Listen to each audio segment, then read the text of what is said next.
Soy Filiberto Escobar, soy propietario y gerente de Escobar Team, empresa de desocupación. Bueno, nosotros somos negociadores y mediadores ante el Ocupa. Esto nace a raíz de bueno, un poco el poder ayudar a la gente, ¿no? El proceso comienza con la llamada al propietario, me siento con mi abogado, analizo el caso en profundidad, veo los flecos y problemas legales que podemos tener. Una vez analizado eso y partiendo de la base de intentar hacer las cosas de manera legal, pasamos a actuar.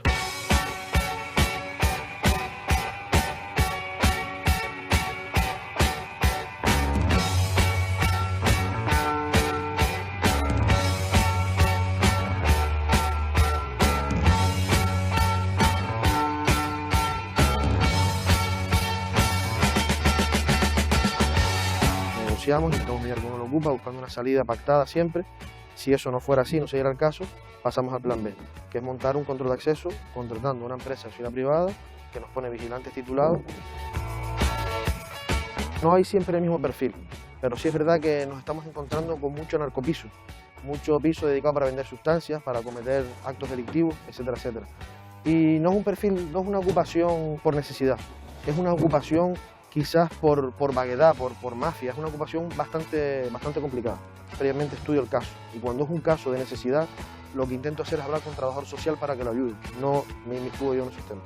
La ley actúa, lo que actúa muy lento, entonces nosotros intentamos acelerar un proceso de manera paralela, nunca inmiscuyéndonos en el tema de la legalidad, pero sí es verdad que intentamos llevarlo por la mejor manera posible.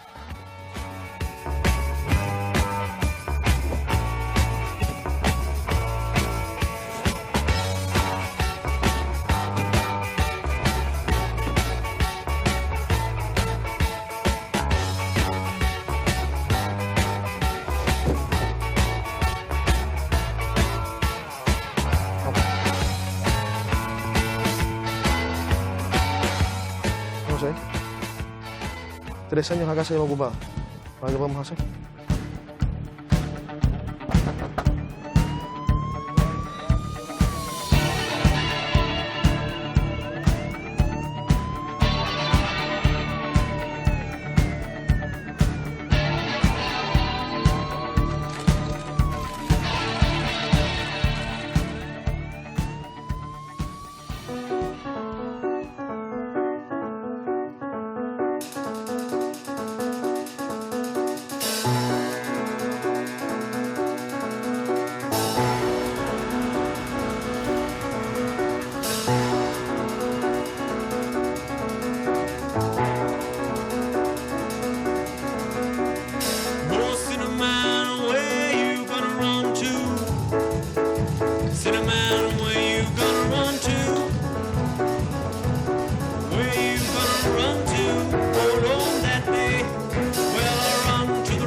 El término ocupación no existe en el Código Penal.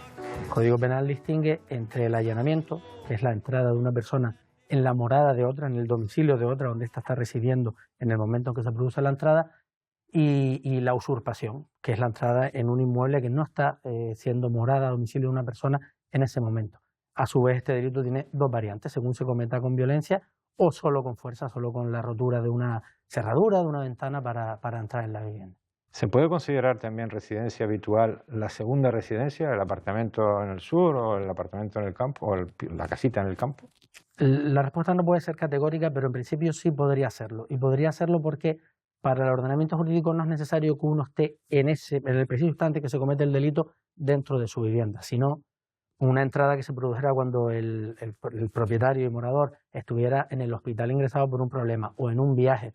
Ahora, defender que sea domicilio, morada, un inmueble al que solo se acude 2 o 3 fines de semana al año, ya es más difícil, pero entre medias hay muchas situaciones. ¿Y qué delito se comete cuando una persona, un grupo de personas, entra en una vivienda, propiedad de un banco, una vivienda que está vacía?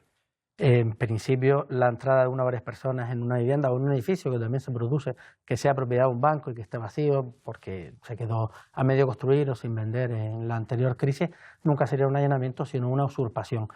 ¿Es cierto que cuando una persona llega a su domicilio habitual, o sea, su residencia, bien sea primera o segunda residencia, y se encuentra con unas personas dentro porque llega de un viaje o de una operación quirúrgica, se tardan muchos meses o muchos años, incluso como se ha dicho, en conseguir recuperar su propiedad.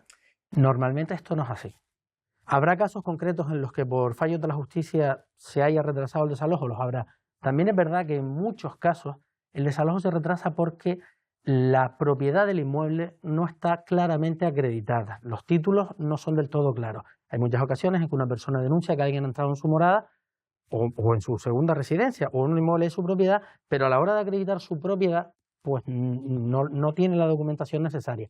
Cuando la propiedad está clara y es una situación tan extrema como que uno sale unos pocos días, son supuestos muy raros en los que alguien pueda estar esperando mucho tiempo para recuperar la posesión del inmueble. ¿Pero cuánto es poco tiempo? ¿Un día, 2 días, 3 días? ¿La policía actúa con orden judicial, naturalmente, desalojando rápidamente a las personas cuando han ocupado una vivienda habitual de alguien? No, en el momento actual no podemos hablar de plazos de días. Básicamente existen 2 vías en el caso de las ocupaciones. Ir por la vía del delito, lo que ocurre es que en caso de ir por la vía penal, la vía del delito, el delito de allanamiento es un delito que se lleva por el procedimiento del Tribunal del Jurado, que es un procedimiento muy lento. Y los delitos de usurpación normalmente son delitos leves, que aunque es un procedimiento más rápido, dificulta la posibilidad de adoptar medidas cautelares. En ambos casos se producen deficiencias en la respuesta que se le da a la ciudadanía debido, en mi opinión, a los problemas que tiene la ley y que exige reforma. Sin embargo, sí que tenemos desde el 2018, por una ley que entró en vigor en julio de ese año, un sistema civil muchísimo más ágil que puede conseguir la desocupación en un plazo de un mes como mucho. ¿Qué modificaciones legislativas cree que había que hacer? En la vertiente penal yo entiendo que lo único eficaz sería convertir ese delito leve, que solo tiene una pena de multa, en un delito menos grave. Un procedimiento por delito menos grave que nos permitiera adoptar medidas cautelares y unas penas de prisión que por su extensión no se cumplieran en un primer delito, que se pudieran suspender, pero que sí se cumplieran si este delito se cometiera por una segunda vez. Porque démonos cuenta que en la situación actual, en la cual la usurpación, la ocupación, sin violencia o intimidación, es un delito leve que se castiga con multa. Una pena de multa no va a disuadir de cometer el delito a una persona que por lo general carece de todo recurso y que sabe que lo único que le va a pasar es que lo sacan de un lugar, pues ya se irá a otro y así sucesivamente, porque la multa no la va a pagar. Entonces entiendo que una reforma del Código Penal en ese sentido sería útil. ¿Y no es una colisión de derechos fundamentales tan potente que a un juez o a una jueza le pueden llamar muchas veces a la duda el derecho a la propiedad privada y el derecho a una vivienda digna? Vamos a ver, en nuestra Constitución el derecho a la vivienda digna está consagrado como un principio dirigido a los poderes públicos para que los poderes públicos realicen políticas que consigan que todos dispongamos de una vivienda digna, no como un derecho que uno pueda reclamar frente a otro ciudadano, no como un derecho que me autoriza a mí a apropiarme de lo que es tuyo. Y está consagrado en la Constitución, requiere el máximo respeto, pero lo que requiere es una labor de exigencia de los poderes públicos. Te voy a enseñar un vídeo, a ver qué opinas tú de esto. Y la otra cara de la moneda, porque muchas veces el problema lo tienen los propietarios de casas ocupadas que no consiguen desalojar a los ocupas. Vamos a ver, Pilar, cómo le han dejado la casa a una mujer que llevaba tiempo intentando recuperarla. 10 años, Roberto, 10 años intentando recuperar, desalojar a los distintos ocupas que se iban metiendo dentro. Al llegar no solo ha encontrado suciedad por todas partes, cuando abrió la casa la vio destrozada. Esta es la manera que dejaron mi casa. Desde hace años, porque se me mete uno, se me mete el otro, y cada vez que tengo que sacar a uno ya tengo otro dentro, y entonces ha sido un jaleo. El tiempo que se tarda en tramitar, sino que jurídicamente queda desprotegida, como has podido comprobar, en cuanto a quién cubre los daños que se han provocado en la finca. ¿Quién corre con los gastos de una situación como esta que acaba de escribir esta señora? Ella misma ya se contesta diciendo se van a declarar insolventes, pero ¿la ley contempla de algún modo la responsabilidad civil en estos casos? Sí, seguro. El problema es, en este caso que se encuentran los propietarios, es acreditar el estado de la vivienda en el momento anterior a que se produjera la entrada.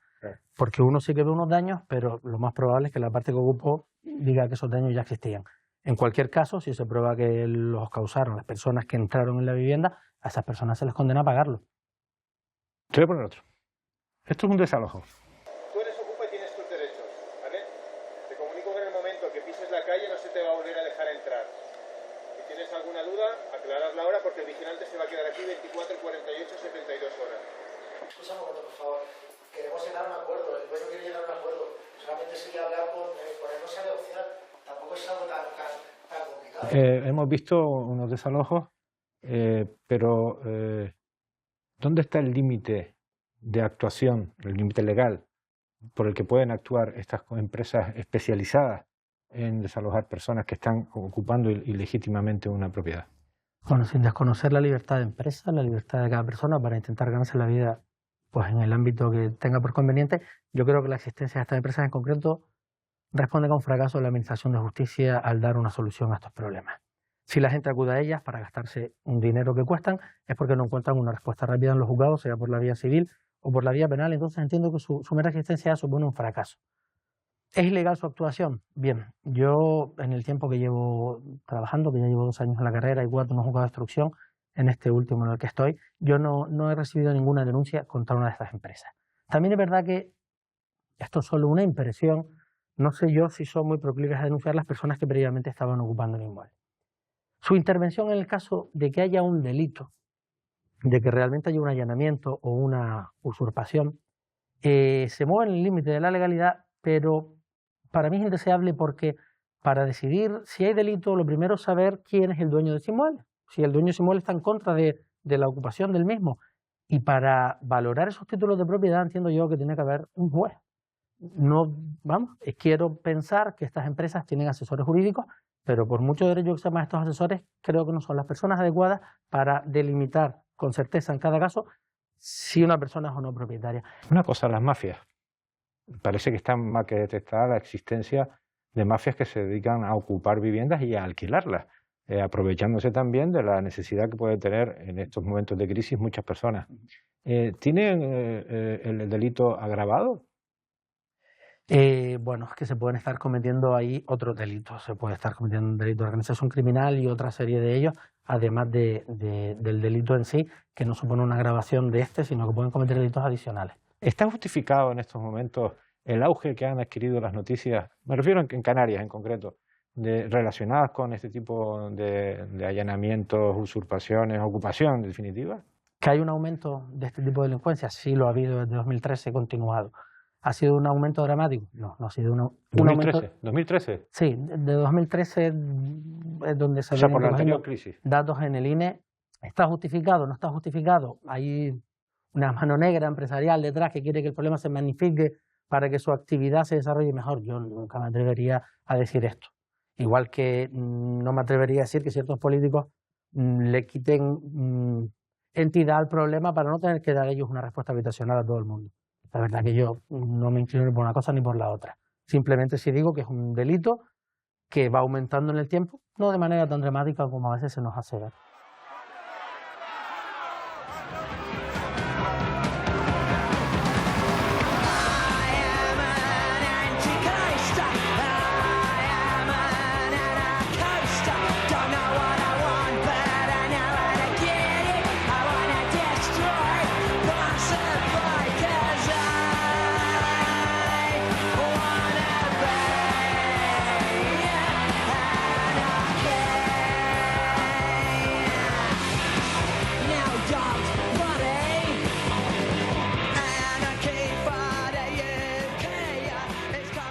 Con la ocupación se han generado un montón de intereses creados y también a la vez una suerte de gran pánico moral, ¿no? En un país que es de propietarios, pues muchos sienten que pueden perder su vivienda en cualquier momento, ¿no?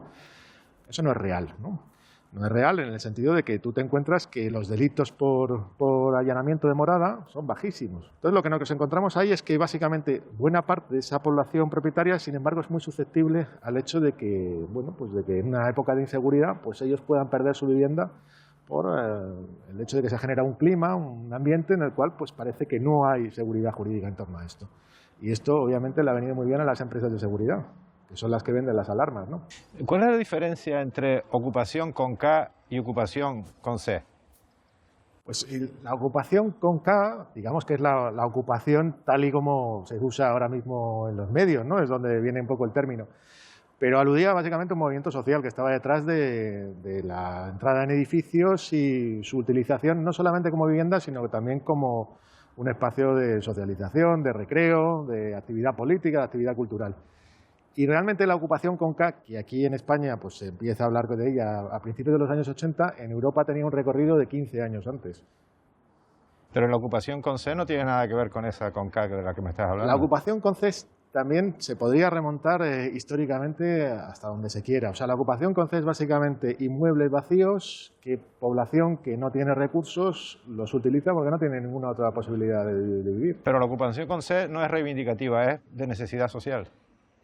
Podríamos decir eso, que la ocupación con K tiene un propósito político explícito y la ocupación con C, podríamos decir, siempre muy con trazo grueso, pues es básicamente, está movida por la necesidad, que evidentemente señala también un déficit político. Y lo que estamos viviendo ahora, se habla de un repunte, y existe un repunte, pero es un repunte muy pequeño. O sea, hubo un gran momento de ocupación con C, es decir, de entrada en edificios por parte de población que tenía pues, prácticamente ninguna posibilidad de encontrar otro lugar donde vivir con la crisis anterior. Sobre todo a partir del 2011, 2012, que es el momento como más agudo, si nos fijamos es que hubo en ese momento pues un montón de ejecuciones hipotecarias, habla de 700.000 ejecuciones hipotecarias desde el 2010, 2009 hasta hoy. Es decir, que gente que perdió su vivienda. Y buena parte de esta gente no tenía otra posibilidad, nada más que entrar en un edificio, una vivienda para poder tener un techo. ¿Por qué crees que se está utilizando la ocupación, con K o con C, da igual, la ocupación, utilizándola con K, dicho sea de paso, sí, como arma política? Pues ahí hay diferentes respuestas, ¿no? Una que yo creo que es interesante señalar es que en el 2018 se hizo una ley que agilizaba los trámites para que el propietario pudiese recuperar una vivienda que se había usurpado, ¿no? Esa ley establecía bueno, que se podía recuperar en un plazo de 5 días, pero solamente si era particular. Si era un propietario, una persona institucional, es decir, pues un fondo, un banco, etcétera, tal cual, pues no estaba sujeto a ese plazo, ¿no? Y tenía que recurrir a otro tipo de trámites que son más largos, ¿no?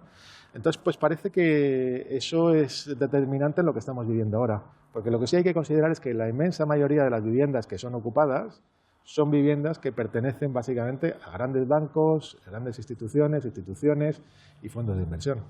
Estamos asistiendo entonces a una nueva demostración de que el sistema capitalista, el sistema de mercado, está dejando fuera a los más débiles nuevamente.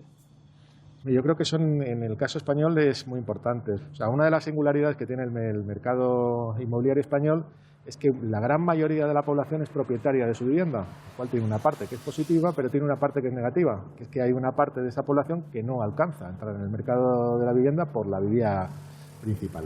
O sea, en el año 2007 el 87% de los hogares era propietario de al menos una vivienda y hay un 13% que no. A día de hoy está en torno al 78, el 79. Quiere decir que se han perdido 7-8 puntos. Y esos 7-8 puntos, que son más de 1 millón de hogares, pues son gente que ha tenido que recurrir al alquiler que además se ha disparado. Desde 2014 a 2018 en las grandes ciudades, en realidad hasta hoy, pues hemos visto incrementos del 50, al 60, al 70, incluso del 100%, y evidentemente eso ha dejado mucha gente sin solución para ello. Si tú tienes una política social que lo que ha promovido históricamente es la vivienda en propiedad, lo que te encuentras es que no ha habido una política social que, como en otros países europeos o en la inmensa mayoría de las grandes ciudades europeas, haya apostado por generar un mercado público de alquiler, o por lo menos un mercado público-privado de alquiler social, ¿no? Paradoja. O sea, tú en Madrid, para encontrar una vivienda, digamos, modesta, probablemente tengas que dejarte 1.900, 1.200 euros. En Berlín puedes obtener eso por 400, 500 euros cuando los salarios allí son el doble que los de aquí. ¿Cuál es el perfil de las personas o las familias o las personas que acceden a este tipo de viviendas mediante el uso de la fuerza, digámoslo así, la patada en la puerta y la ocupación?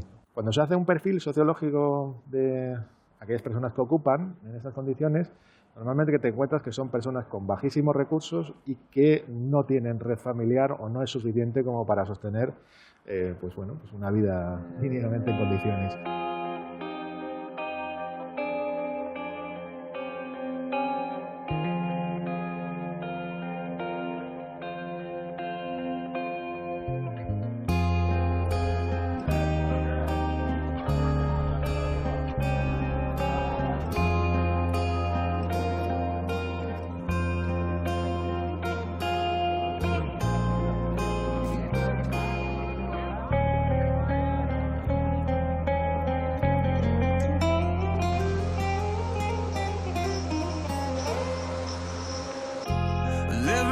time I look in the mirror, all these lines on my face are getting clearer.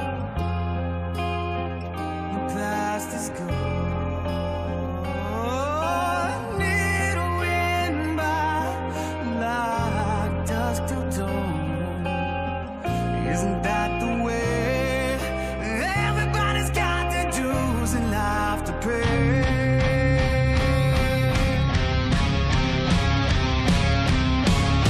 I know nobody knows where it comes and where it goes. I know it's everybody's sin. You got to lose to know how to win. Ustedes estaban de ocupas en este centro comercial. Bueno, ¿Les molesta que le llamen ocupas? Ocupan, exactamente, no, para mí no es la palabra. ¿Qué estaba? ¿Cuál era la situación de ustedes? Bueno, viviendo en un local debido a la situación que estamos pasando, sinceramente. Ocupa no soy ocupa, yo no soy ningún ocupa. O sea que no estabas aquí por gusto, no estabas aquí porque te gustara ocupar un centro comercial. No. ¿Cuál era tu Porque situación no personal? pude, debido a todo lo que pasó, no pude pagar ya, no cobraba nada y me quedé botado. Pues mi situación más o menos es parecida a la de él. Me pasó que después que me quedé sin trabajo, pues como tenía un contrato basurilla, como se suele decir, pues no pude recuperar ni el paro ni nada. Y me vi obligado a meterme aquí con mucha gente que está en la misma situación, pero al final tuvimos que marcharnos de aquí porque nos echaron. ¿Ustedes comprenden la actitud de los propietarios del centro comercial de desalojarlo durante todos estos años?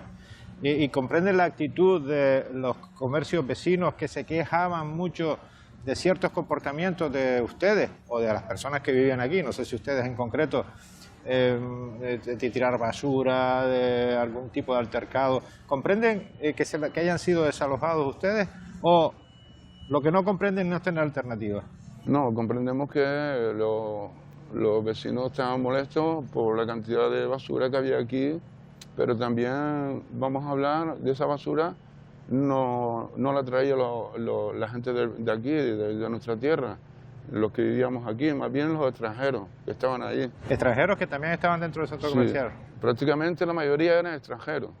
Habíamos contado pues muy pocas personas del país, de la península y de aquí de Canarias, pues vamos que pongamos que había unos 15 o 20. Los 15 o demás 20 eran todos españoles y el resto extranjeros, ¿te refieres? Sí. ¿Y cómo es posible que los extranjeros se enteraran, siendo de diferentes nacionalidades, según tenemos entendido, se enteraran de que existía esta...? Porque se comunicaban unos con otros, los veían en la calle tirado, les decían vengan para aquí y que aquí tienen un sitio donde dormir. ¿En algún momento ustedes detectaron algún tipo de organización clandestina, de mafia o algo que estuviera comercializando con esos locales?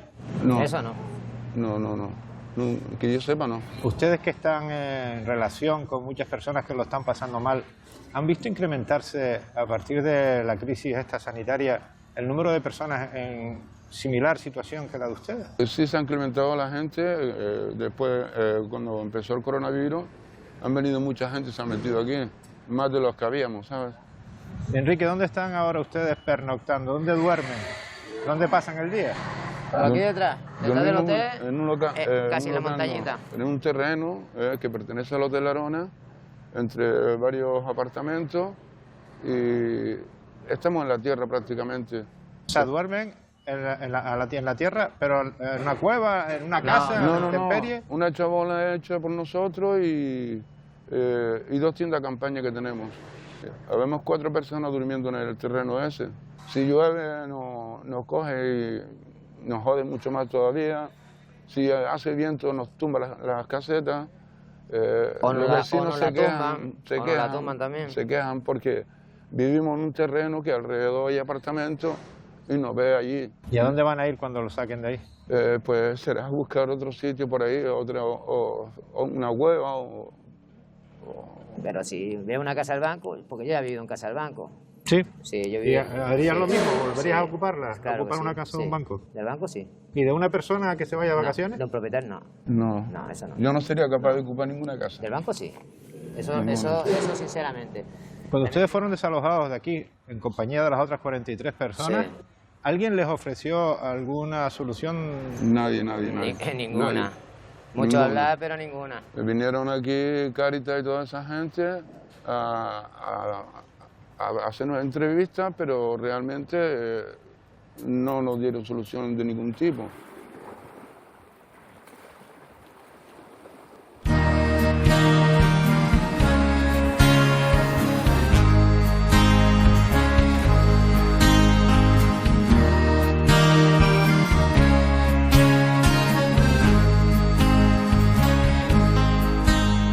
A raíz de la pandemia y sobre todo a partir de que se decreta el estado de alarma, lo que se ha puesto en evidencia es la situación de extrema vulnerabilidad que sufren las personas que están en situación de exclusión, sobre todo las personas que están en exclusión severa, como son las personas sin hogar. En nuestro día a día y en los servicios que ofrecemos desde Cáritas también se notó bastante desde un principio, sobre todo por la situación de incertidumbre, hubo que reorganizarse muy rápido. Por otro lado, también desde el área de vivienda no solo se atiende a las personas en situación de sin hogar que están en situación de calle, sino que se apoya a familias que se encuentran en riesgo de exclusión residencial. Estos son familias que, aunque tienen un hogar y un lugar donde estar, es verdad que tienen dificultades para poder mantenerlos. Entonces, si no se les apoya, pueden llegar en un futuro a perder ese hogar. Entonces, desde aquí se les apoya con las necesidades que planteen, el pago de algún recibo, etcétera. En ese caso también ha habido un aumento considerable del número de familias que se ha venido atendiendo, ya venía aumentándose desde antes de la pandemia y a raíz de la pandemia se ha disparado lógicamente.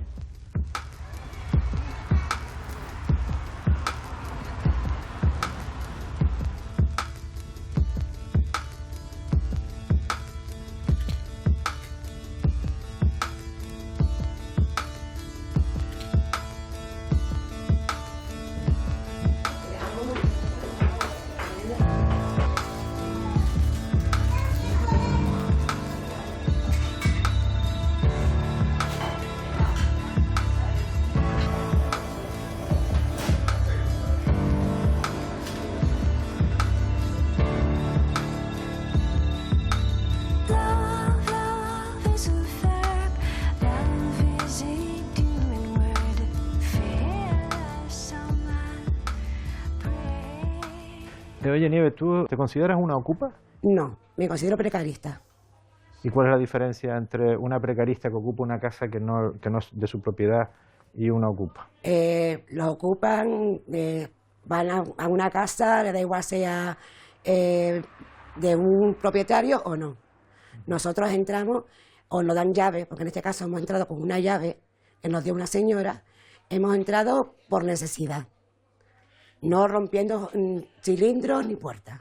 Esta vivienda es todavía propiedad del Banco Malo, de la Sareb, de la Sareb, para entendernos. ¿Ustedes consiguieron entrar, digamos, pacíficamente? Sí. ¿Por qué? ¿Porque alguien les proporcionó el acceso? Sí, un día en una reunión en el Parque San Telmo, estábamos todas las chicas ahí, había mucha gente. Y había una señora escuchando la conversación en esa reunión. Al terminar la reunión, la señora nos llamó a la parte y nos dijo si nos comprometíamos a cuidar el edificio y las viviendas, nos daba la llave. Porque en su momento aquí entraban a robaron cables, bidet, lavamanos, de todo. Y nos comprometimos. Además, hemos arreglado las casas. Como hemos podido, pero hemos arreglado. ¿Cuánto tiempo llevan así, en esta situación? Llevamos para 4 años en junio. ¿Cuántas viviendas están en esa situación? 13. 13 viviendas en este edificio. Sí. ¿Tú has solicitado vivienda de protección oficial, vivienda de promoción pública? Sí, la he solicitado. ¿Cuánto tiempo hace que lo hiciste? La primera vez hace unos 30 años. ¿30 años? Estuve un par de años echándola, como nunca me daba vivienda, pues me cansé. Y ahora 1 año y poco volví a solicitarla. ¿Y tú no reúnes los requisitos para tener una vivienda de protección oficial durante 30 años como para que hayas tenido que recurrir a este procedimiento? Creo que reunía los requisitos. Era madre soltera con un niño. Madre soltera con un hijo y no te dieron la vivienda a pesar de haber echado los papeles para la vivienda. Sí, exacto. ¿Y ahora cuál es tu situación actual? ¿Cuántos hijos tienes? Ahora mismo vive conmigo una nieta. De un principio está conmigo mi nieta. Y la situación es que un poco precaria. ¿Tú de qué vives de tu trabajo? ¿Tienes empleo? Sí, o algo? tengo trabajo 3 veces en semana Ajá. y con un sueldo que no llega ni a los 300. ¿Tú crees que la palabra ocupa se está utilizando para faltar el respeto a personas como tú, que están en una situación precaria, como tú describiste al principio? Yo creo que sí. Pero sí que hay ocupas que no están Hay en esta situación. ocupas que ocupan la casa por ocuparla y venderla luego. Ajá. En este caso no es nuestro lema, ¿vale? Ya. Nosotros ocupamos por necesidad, no por ocupar una casa y venderla a X tiempo. Ustedes tuvieron de todas maneras una demanda de la Sareb, del propietario de este edificio. Sí. ¿En qué quedó esto? La primera vez que nos vino el primer desahucio, no recuerdo las fechas, porque es un poquito mala para fechas, una compañera y yo, una vecina, fuimos a la televisión y en directo el director de la Sareb paró el desahucio. ¿Habían demandado y retiraron la demanda? Sí. Es lo que ha ocurrido. Sí, sí, sí. O sea, que ustedes se pueden quedar aquí de por vida. Sí. ¿Y entonces para qué pides un piso de protección oficial? Sí. Porque quieres entre uno- comillas, ¿nos podemos quedar aquí Ah. o no? A ver, aquí estamos entre pito y flauta. Pero No ustedes, estamos de seguros aquí. pero ustedes están empadronadas en el Sí, sí, Ayuntamiento estamos de Telde empadronadas. en esta Sí, sí, unidad. sí. Y Pero nuestros niños en los colegios. ¿Y ustedes tienen agua y luz corriente como tiene cualquier hijo de vecino, valga la A expresión? ver, la luz de obra La luz de un de obra. principio y el agua por Cuba. O sea, que no tienen el, No, no, el no, no, suministro que debería tener como personas Nos empadronadas. tenemos que arreglar nosotros mismos por nuestros medios. Porque la propiedad no está a nombre No, de no. ustedes y no pueden darse de alta en el suministro. En ningún Es por momento. esto. Lo hemos ido para arreglarlo todo y pagar nuestras cosas por ley y no hay manera que nos ayuden.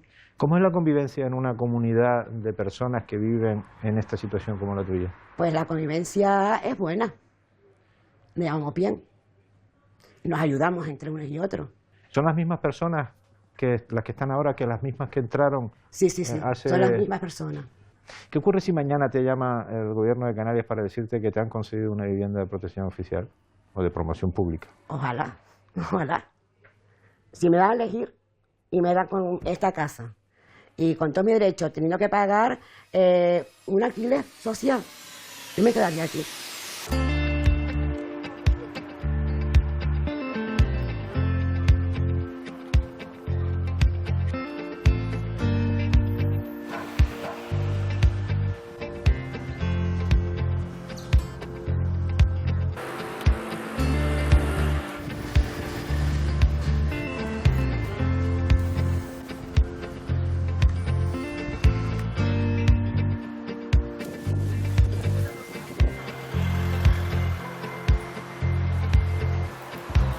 It ain't no big secret. The trouble you're in. You wear a thin mask. And it smiles and it grins. La existencia de ocupación en el ámbito del archipiélago canario no es más que la puesta sobre la mesa de una realidad sabida por todos, que es el índice de pobreza que hay en el archipiélago. Cierto es que con el estallido del COVID y la situación futura que tenemos por delante de incertidumbre, este problema pues, puede ser más común que las meras noticias que estamos viendo últimamente digamos, en los distintos medios. O sea, que crees que va a haber más problemas, se va a incrementar el problema de la vivienda. Se puede incrementar siempre y cuando, digamos, no salgamos, lo que decían los analistas en un primer momento, se produzca la salida en V de la economía española y la canaria, que cada vez es más latente que no va a ser así. Pero cuando se produjo la crisis inmobiliaria, muchas casas, muchos pisos, muchas viviendas pasaron a la Sareb, y la Sareb la ha ido vendiendo, a su vez la ha colocado en el mercado. Esa colocación de oferta en el mercado no lo ha regulado a este de algún modo para que los precios sean más asequibles para la gente que no tiene tantos recursos económicos. Sí, claro. A ver, digamos que aquí tenemos que entender primero la finalidad con la cual se creó la Sareb. La Sareb se genera o se crea en el año 2011-2012 para destinar liquidez al sistema financiero debido a la escasez de liquidez que tenían por haber invertido, digamos, en productos de carácter tóxico. Pero aquellos inmuebles, digamos, ya estaban en el mercado a disposición de los usuarios. Si no se compraban por un problema de choque entre oferta y demanda que no se llegaba a producir. La Sareb, digamos que el mecanismo es en los siguientes 15 años, que tenía de objetivo principal era ir enajenando poco a poco esos inmuebles. Claro, para enajenar esos inmuebles tiene que, digamos, concurrir diversas cuestiones. Una es que la propia población tenga los recursos suficientes para adquirirlos, que es lo que un poco es unido a la dificultad de acceso a las hipotecas, es lo que está provocando, digamos, ese desajuste entre oferta y demanda que no acaba de encajar. Pero hay algo que no entiendo, a ver si tú me lo logras explicar. Con fondos públicos, con dinero de los contribuyentes, compramos esos inmuebles, digámoslo así, se los quitamos a la banca para darle liquidez a la banca, la administración pública con fondos nuestros tiene esos inmuebles y no resuelve el problema de la vivienda en Canarias. Claro, digamos que los fondos públicos que se utilizaron para la adquisición de esos inmuebles, el destino final es recuperarlos por parte del Estado, nunca minorar el precio de la vivienda. La política ahí en ese sentido, la finalidad era salvaguardar el sistema bancario, económico y bancario. Entonces la política iba destinada a eso, a que el banco tuviera liquidez para empezar otra vez a generar actividad. ¿Crees que la regulación del precio de alquiler, como algunas administraciones están proponiendo, el Ayuntamiento de Barcelona, el Gobierno de España, puede de alguna manera aliviar este problema? Mi punto de vista es que no. Si el precio sigue continuando, o sea, continúa subiendo siempre, lo que nos indica el mercado es que no hay oferta, digamos, para satisfacer esa demanda.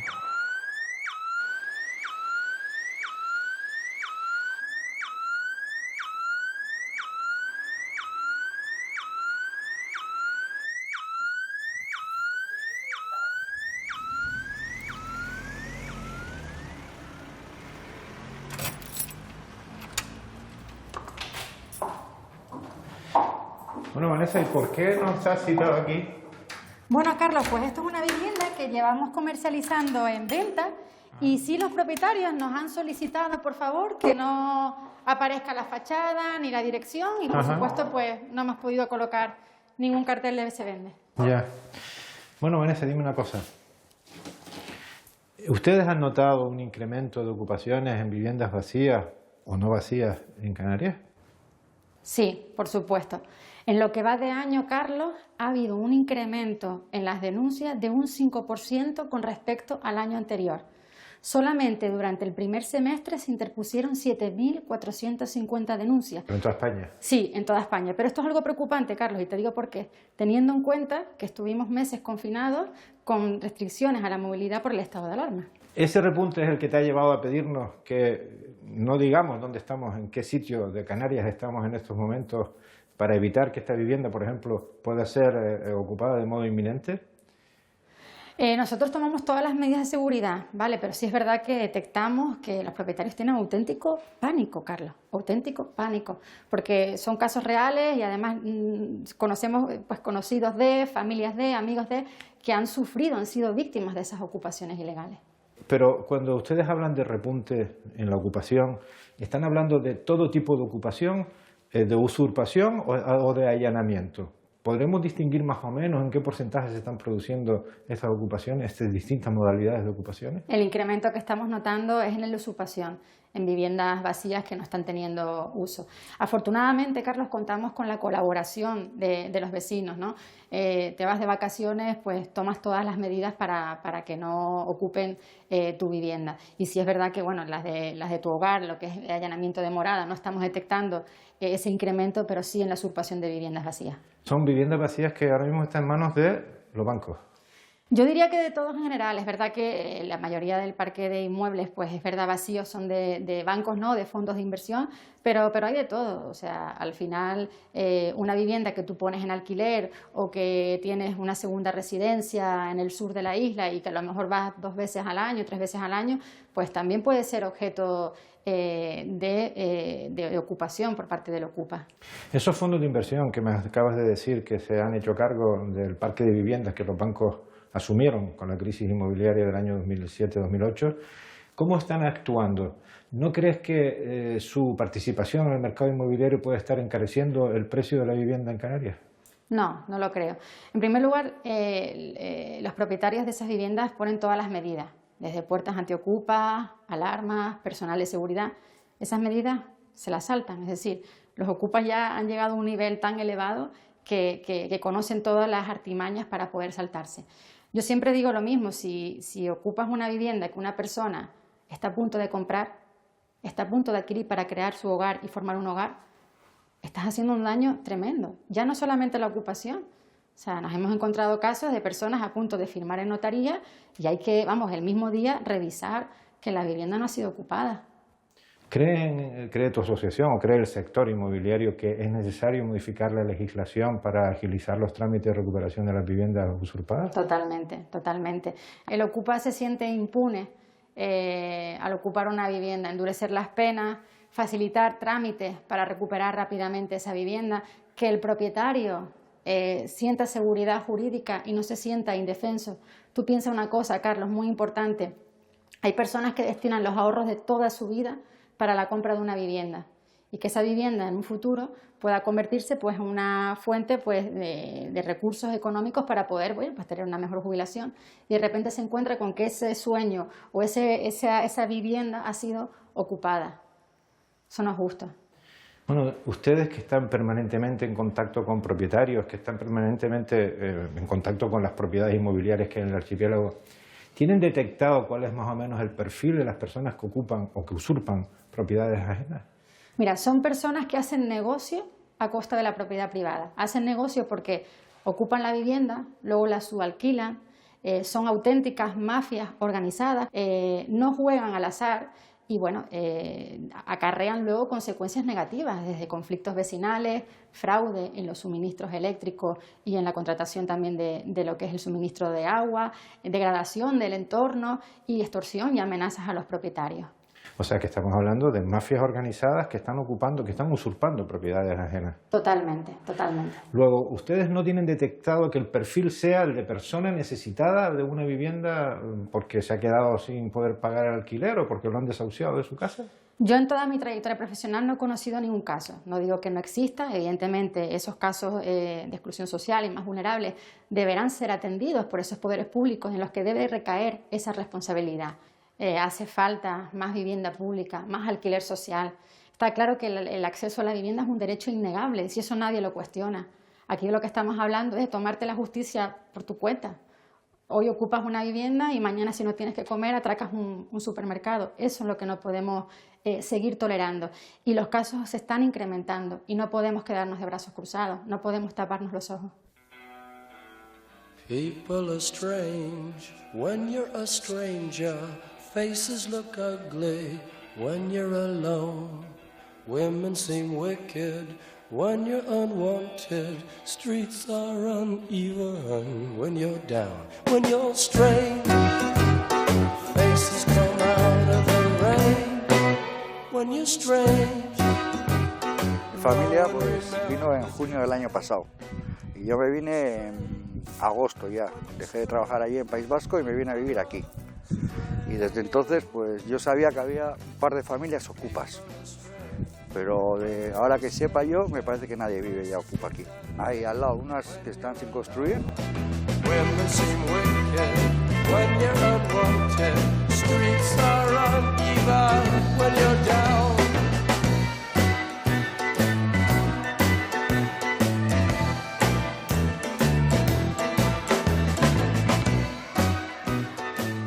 Sabemos que ahora mismo hay mafias y muy peligrosas en todo el tema de la vivienda, a unos niveles que yo no había visto ni conocido Por ejemplo, en mi vida. ¿algún caso concreto que te haya llamado especialmente la atención?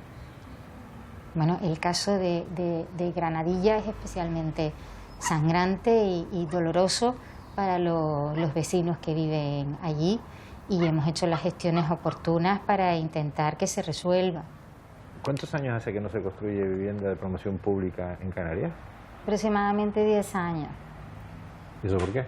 Entendemos que el anterior gobierno, los anteriores, que siempre eran más o menos del mismo color, entendieron que no era una prioridad.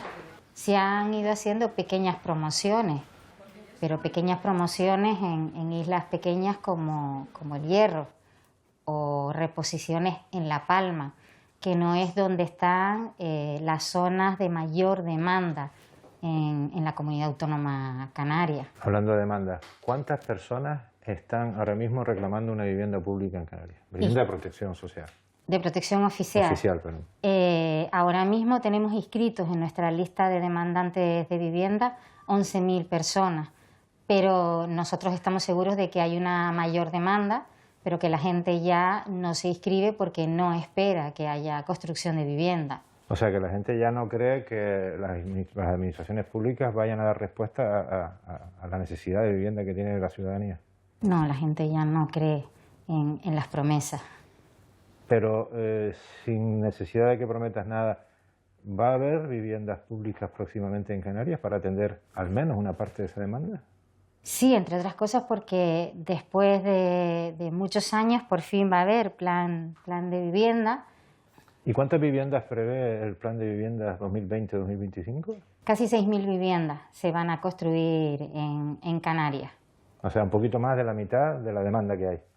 Lo que hemos hecho es alargar el plan en vez de a 4 años a 6 para poder realizar mayor construcción. Y aún así solo podemos construir 6.000. Es imposible llegar a la totalidad. Aún así, el Gobierno está intentando poner en marcha métodos, fórmulas para intentar llegar a lo máximo posible. No sabemos si a las 11.000, pero vamos a intentar que sean más de 6.000. La construcción de viviendas va a comenzar ahora y lo que hay es que intentar buscar soluciones hasta que se pueda hacer la construcción de viviendas, que por lo menos tardará entre 2 y 4 años. ¿Crees que la dispersión de competencias en materias sociales, la vivienda es competencia del Gobierno de Canarias, pero la cesión de suelo tiene que ser los ayuntamientos, los servicios sociales los llevan los ayuntamientos o los cabildos, aunque también hay competencias autonómicas? ¿Crees que esa dispersión de competencias puede estar dejando a gente tirada en la calle? Me refiero, cuando se produce un desalojo de sitios donde hay gente ocupando, ¿no se están produciendo alternativas habitacionales? Buena pregunta. Creo que complica todo un poco, o sea, que es difícil la coordinación, y que al final complica todo un poco, es cierto. Las administraciones deberíamos permanecer unidas porque la realidad es que la gente lo está pasando muy mal. La realidad es que aunque hay una moratoria en cuanto a desahucios, solo lo hay en cuanto a los que tienen que ver con el COVID, y a nosotros nos está llegando entre 3 y 4 desahucios semanales y la realidad está siendo en la calle muy dura, muy dura.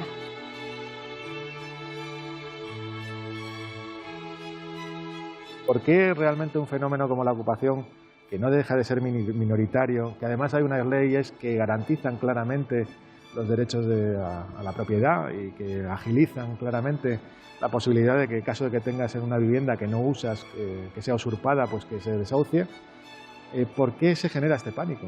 Y eso es una pregunta curiosa, ¿no? O sea, primero te encuentras con que vivimos en una sociedad que está relativamente envejecida, ¿no? O sea, donde vemos además que, bueno, pues que las dificultades para emanciparse por parte de los jóvenes son muy grandes, donde además te encuentras que la vivienda en propiedad es un factor fundamental en lo que serían las economías de la población, en el sentido de que es el único patrimonio que puedes dejar a los hijos, es lo que garantiza a veces la jubilación, y además donde hay una incertidumbre económica bestial, o sea, sobre todo en las generaciones que vienen, no está muy claro qué tipo de empleos van a tener. Pues yo creo que ahí hay elementos suficientes como para entender que la ocupación, pues como de alguna manera, lo que amenaza es como posiciones de seguridad adquiridas y que a día de hoy están relativamente amenazadas. Y en un recurso que es bastante común en términos históricos y en todas las sociedades, en vez de apuntar hacia las políticas públicas, hacia apuntar hacia lo que sería una economía que ranquea, que está gripada, ¿no? Un capitalismo que es cada vez más extractivista, pues se apunta hacia abajo, se apunta hacia el pobre, ¿no? Se señala hacia el pobre, ¿no? Por eso es un discurso tan rentable en términos sociales para determinadas posiciones políticas, ¿no? El pobre, el inmigrante, el ocupa, ¿no? Básicamente son como una triada que puede reconocerse con cómo se desvían determinados problemas sociales hacia sectores vulnerables. Es paradójico, pero vivimos en esto, ¿no?